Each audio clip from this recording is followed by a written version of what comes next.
I never imagined I would see her again like that, under crystal chandeliers, surrounded by champagne flutes and polite applause. The kind of place where people pretend their lives are perfect because the lighting is expensive enough to hide the cracks.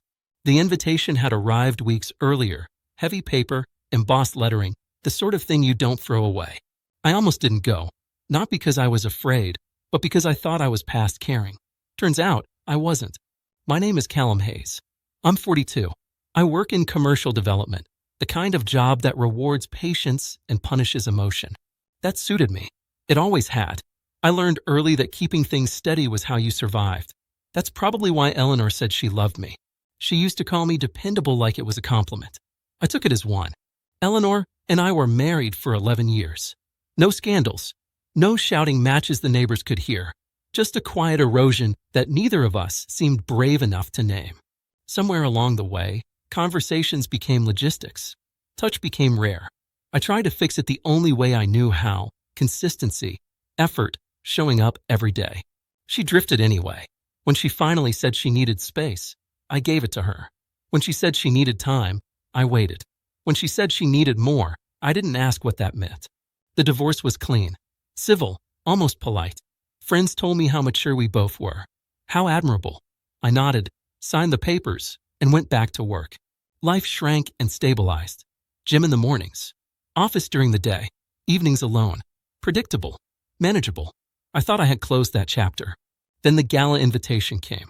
A charity event for urban housing, hosted by a firm I partnered with years ago. Attendance mattered. Appearances mattered. I put on my suit, tied my tie, and told myself it was just another room full of strangers pretending not to be. The ballroom buzzed with that low hum of money and ambition. People smiling too quickly, laughing a second too loud. I accepted a drink, made small talk, did exactly what was expected. Then the room shifted. Not audibly, subtly, like when a conversation stops just long enough for you to notice. Eleanor walked in.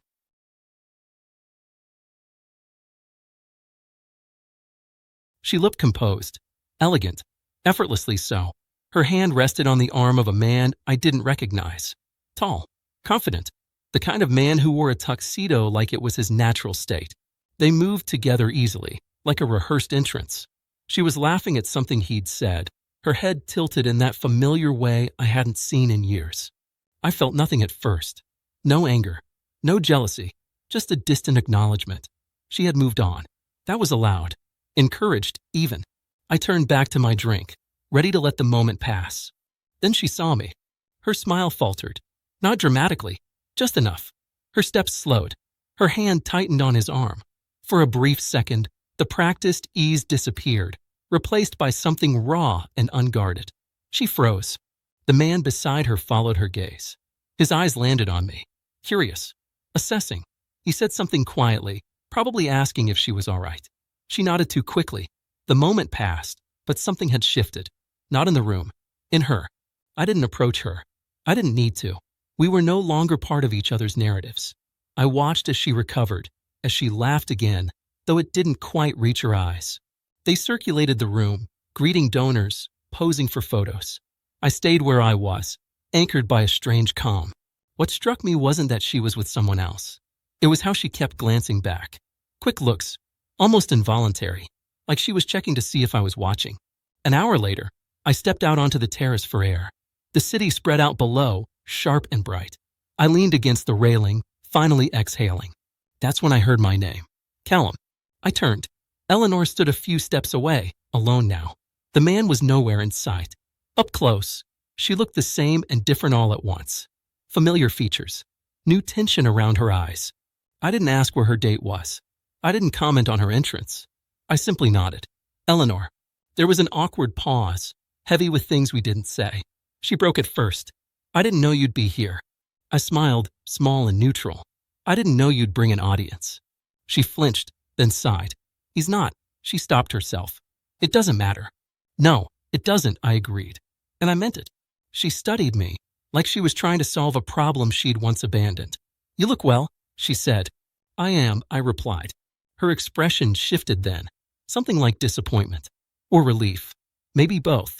I realized she hadn't expected this version of me. Instead, there was just distance. We talked briefly. Safe topics. Work. Mutual acquaintances. Weather. Eventually, she glanced back toward the ballroom. I should go, she said. Of course. She hesitated.